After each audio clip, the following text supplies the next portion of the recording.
안녕하세요. 로렌 원장 이지영입니다. 이번 영상에서는 실리프팅을 했을 때 어디가 좋아지는지에 대해서 설명을 좀 드려볼까 합니다. 저희 보통 실리프팅 하면 저희는 불독 리프팅, 투턱 리프팅을 말씀드리는데 그 중에서 특히 불독 리프팅을 하면 어느 부분이 개선이 되는지를 좀 설명을 드려볼까 해요. 우리 사람의 얼굴은 뼈와 근육과 지방과 그리고 그 위를 덮고 있는 피부 조직으로 되어 있다고 설명을 드립니다. 보통 뼈가 있고 그 뼈 위를 피부 조직들이 덮여 있는데 그냥 피부 조직이 덮여 있는 게 아니고 그 피부와 뼈 사이에는 지방이 분배하게 돼요. 그리고 그 지방 사이사이에 근육들이 존재하게 되는데 우리 얼굴을 뼈를 제외한 얼굴 형태에서 가장 많은 영향을 미치는 요소는 지방입니다. 지방이 어떻게 분포되어 있느냐에 따라서 그 지방에 따라서 얼굴 형태가 달라지는데 우리 실리프팅은 그런 지방 조직들을 잘 이용해서 또 지방 조직들, 피부 조직들을 잘 당겨서 만들어줘야 얼굴 쉐입을 좋아지게 하는 겁니다. 일반적으로 우리가 나이가 들면서 피부가 처진다라고 얘기하는데 지금 보시는 것처럼 보통은 불독살이라고 하는 부분이 가장 많이 처지게 돼요. 이 부분을 개선시켜 줬을 때 우리 하안면, 다시 말해서 아래 얼굴 자체가 좋아지게 되는 겁니다. 바깥쪽에 팔자주름을 당기는 것은 일반적으로는 조금 다른 얘기지만 눈 밑에서 당기는, 다시 말해서 중안면이라고 얘기를 하는데 중안면에서 당겨주는 것을 가장 많이 선호해요.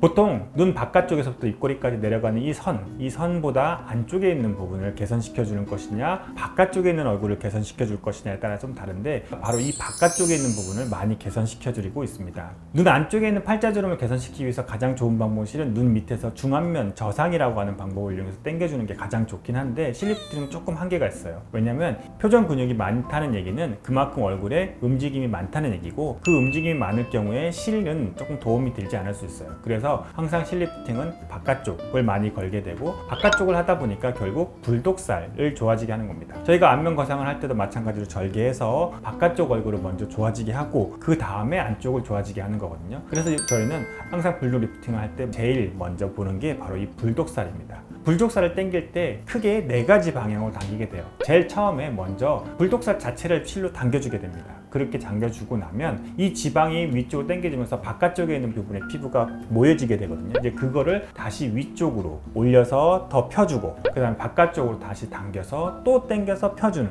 다시 말해서 피부가 밀리면서 이 살들을 귀 뒤쪽으로 모여주면서 다시 펴주게 됩니다. 그럼 얼굴 전체적으로 펴지게 되는 현상이 나타나게 되고요. 이렇게 밀고 나면 우리 무게의 여유가 생깁니다. 그렇게 무게의 여유가 생겼을 때 앞볼 쪽을 조금 더 당겨주게 되면 팔자주름의 개선도 조금 더 기대해 볼 수 있습니다. 저희는 불독 리프팅을 했을 때 가장 좋아지는 부위가 바로 이 불독살이라고 말씀드리고 있고요. 이 불독살은 얼굴 정면에서 봤을 때 약간 스퀘어 모양으로 이렇게 보이는 것처럼 얼굴이 각진 모양으로 보여지게 되는데 이런 얼굴을 이렇게 약간 V라인으로 얼굴 라인이 좀 더 잘 살 수 있게 보여지게 하는 역할을 하는 것이 불독 리프팅의 효과라고 설명을 드리고 있어요.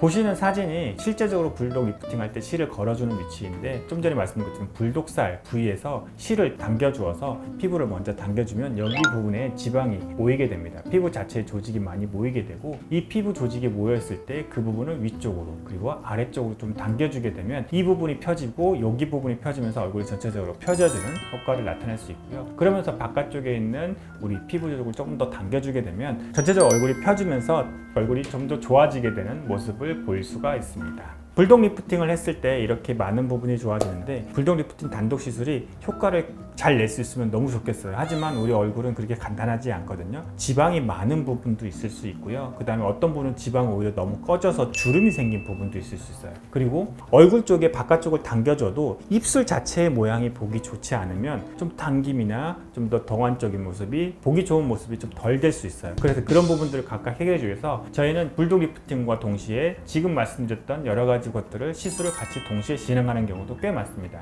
울트라 패시라고 하는 것은 뭐냐면 얼굴에 지방이 많은 부분을 지방을 분해시켜 주는 거예요. 예전 영상에서 제가 보여드렸던 적이 있는데 초음파를 이용해서 직접적으로 얼굴에 지방을 분해시켜 주는 겁니다. 얼굴에 구멍을 내서 그 부위에 관을 집어넣게 돼서 초음파를 발생시키면 그 초음파에 의해서 지방이 지금 보시는 것처럼 분해가 되게 돼요. 덩어리 있었던 지방들이 잘게 부서지고 그 부섰던 지방들이 빠지면서 점점 얼굴에 탄력이 붙게 되는 효과를 기대하고 있습니다. 결국 초음파를 이용해서 직접적으로 지방을 분해시켜 주는 게 울트라 패시라고 하는 초음파 지방 분해 장비를 얘기하는 거고요. 그러니까 결국 불독 리프팅 할 때 가장 많이 사용하는 게 바로 이런 무게감을 줄여주기 위해서 이 지방 분해 초음파를 좀 많이 사용하고 있습니다. 그 다음에 당겨주게 되면 주름 자체도 펴져야 되는데 실은 볼륨이 이미 빠져 있는 경우는 아무리 당겨도 볼륨 자체가 채워지질 않거든요. 않거든요. 그래서 그런 부분들에는 우리 히알루론산 필러를 이용해서 하게 되는데 가장 많이 사용하는 것이 팔자주름과 입가주름 쪽을 대표적으로 말씀드릴 수 있어요.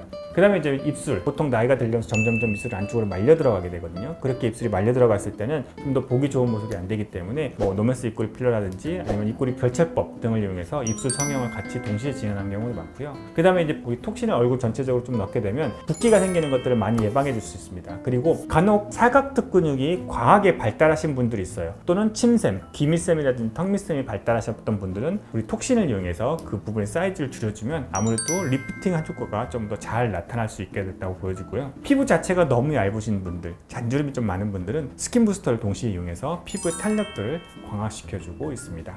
불독 리프팅은 그 단독으로도 좋은 시술이지만 지금 말씀드렸던 울트라 팻이라든지 히알루론산 필러 등을 이용하면 동시에 더 많은 효과를 내주셔서 필요한 경우에는 저희가 이렇게 복합적으로 시술을 권해드리고 있습니다. 이번 영상에서는 불독 리프팅을 했을 때 어느 부위가 좋아지는지, 그리고 불독 리프팅과 같이 하게 되는 시술은 어떤 것들인지 설명을 드렸는데요. 혹시 궁금한 게 있으시다면 저에게 문의 주세요. 저희가 언제나 그랬듯이 항상 성심성의껏 답변 드리도록 하겠습니다. 지금까지 로렌 원장 이지영이었습니다. 감사합니다.